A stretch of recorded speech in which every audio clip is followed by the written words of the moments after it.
Have you ever felt like every fantasy book you pick up kind of feels the same? Medieval castles, elves, dragons, and some chosen hero saving the world again.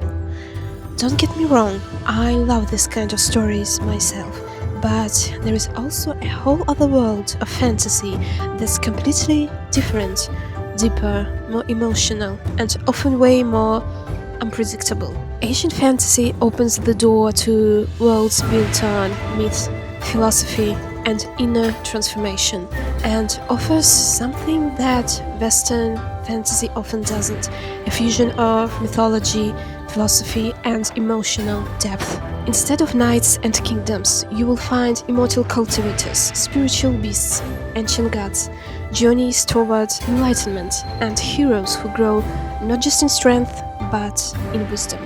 These stories often explore destiny, karma, spirituality, and the gray areas of morality in ways that Western fantasy rarely does. It's not just about battles or saving the world. These books don't just entertain, they teach. You'll often see themes of balance, discipline, destiny, and self-mastery.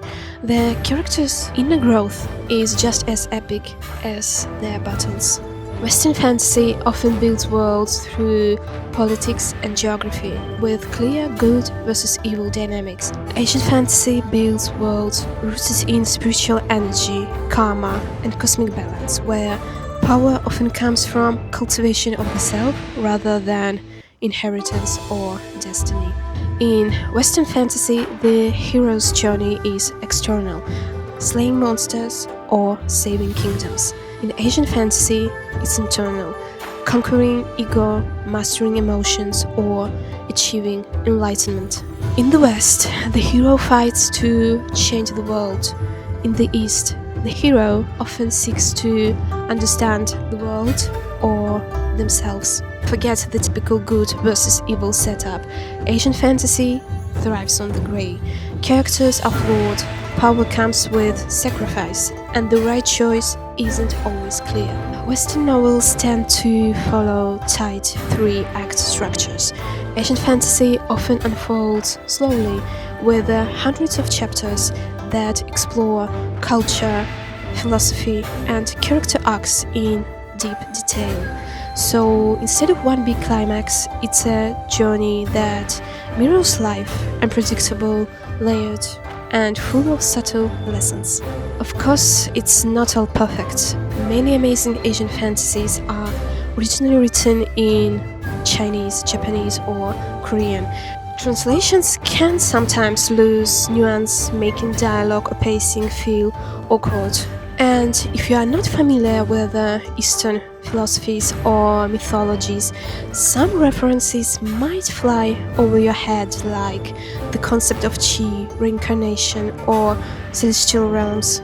Some of these novels are massive, thousands of chapters. If you are used to quick cinematic storytelling, that can be overwhelming. However, once you adjust, it's like discovering a new language of imagination. To be honest, I like to read both Western and Asian novels, but if you are tired of the same fantasy formula and want stories that challenge your perspective, exploring Asian fantasy might help you to regain your love for reading. You may know that feeling when everything you read feels like a copy of other books. The characters might have different names, the setting might shift from a dystopian city to a small coastal town, but somehow plot, character personalities, tropes are the same. You should try Strange Beasts of China. It's pretty safe to say this book is unlike anything you have read before. Just imagine you live in a city where each district had its own mysterious beast, and each encounter felt like peeling back the layers of your own identity. Our main character is an unnamed narrator, a former zoology student and cryptozoologist in a fictional city of Yangon. She's commissioned to write about the strange beasts that inhabit the city alongside humans. The deeper she investigates, the more faded the lines become between beast and human. The novel follows her investigations into these creatures, their relationships with humans, and her own personal journey. She acts as a bridge between the human and beast worlds, using her writing to document their existence and explore the nature of their coexistence. For me, Strange Beasts of China isn't a typical fantasy novel. It's thought-provoking, emotional journey, combination of myth, mystery. Each chapter discovers a different species of beasts who lives within this city of Yangon, and each beast story is a mirror for very human struggles, loneliness, loss, transformation, belonging, all wrapped in allegory. It's a kind of book that makes you feel like you are reading a dream that you half remember from your childhood, and it stays with you long after the last page. If you're craving something different, beautiful, thought-provoking, and a little bit unsettling, Strange Beast of China definitely will be your next favorite book, I promise.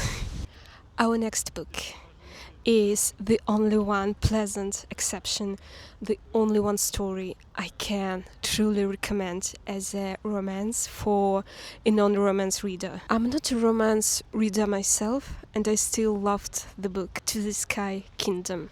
Here we have immortal realms, celestial trials, and a fated love story. This isn't just an average love story.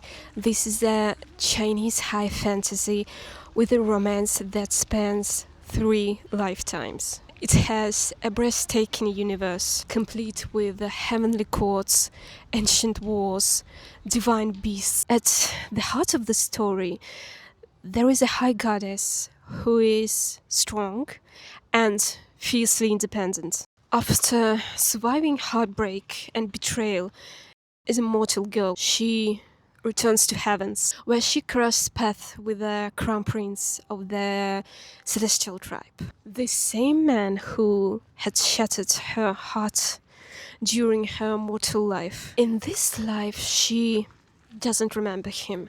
She doesn't realize he's the man she once loved. And now she's completely indifferent to him. But the prince does remember, and he is intended to fix everything that had happened between them. I'm not doing justice to this unique story that holds patience and 10,000 years of waiting just to meet again in the next life.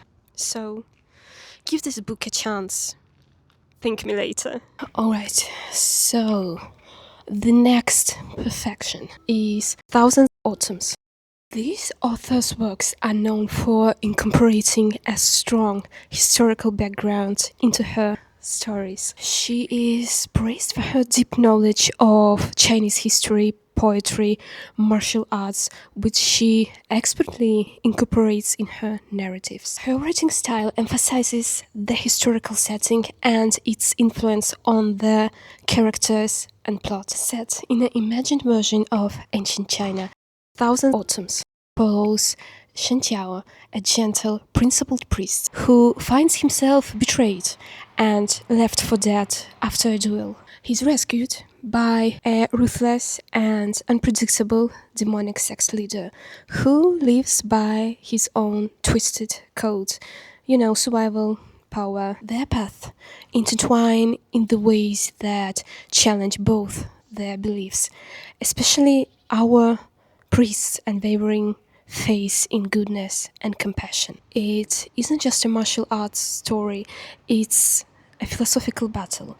Our priest represents inner peace and compassion when demonic sect leader is chaos and ambition. Through the whole journey, we are trying to unravel whether someone can remain kind in a brutal world, and can a man driven by power, learn to care for someone without using them. These questions elevate thousands of autumns from genre fiction to something deeply thoughtful. But if you're here for the action, don't worry, the martial arts elements are exceptional. What also is impressive is her control over pacing. The novel never rushes. Every scene, every conversation is deliberate, building emotion and tension you can practically feel through the pages. Our priest's character is a rare gem. He is both strong and soft, resilient yet humble. And demonic sect leader, he is called one of the most compelling anti-heroes in danmei fiction. To be honest, not my favorite character. Clever, arrogant, and morally grey, but never flat or predictable. Also, what sets the story apart is how it slowly but powerfully unravels the relationship between those two. There is no instant love. Instead, we get a mature, complex evolution of respect and conflict. The slow burning relationship really is a masterclass in emotional storytelling. It's a rare novel that gives you everything at once: rich world building, emotional depth, thrilling martial arts, and a central relationship that challenges and transforms both characters. It's about healing, growth, and learning to see the world through another's eyes. This novel linger in your mind long after you have read the last page. Part historical fantasy, part slow burn romance, more than just a tale of martial arts. It's a profound journey through morality, power, and loyalty. I also wanted to share some of my anticipated reads. The first one is Copper Coins. Ancient China, we have a monk who doesn't remember his past, and a former dragon who is currently in a form of a paper doll. They are thrown together in an unusual trip. They will try to unravel the mysteries of their past and reclaim their former glory. The next one is, let me read you the synopsis. The widely popular Korean novels that inspired the hit webtoon. A man who wants nothing more than to kick back and relax must use his wit to survive the fantasy novel he's fallen into. He finds himself in the shoes of Kale, the lazy, wine-loving son of a and punching back for the novel's destined hero. But the path to a peaceful life is twisted by irony. As Kale plots his escape from destiny, he accidentally gathers a diverse crew of magical allies, including an arrogant baby dragon and two mischievous kitten shapeshifters. Perfect. Every attempt to avoid heroism entangles him further in a whirlwind of unforeseen adventures, proving that sometimes the best heroes are the ones who resist the call. Absolutely loving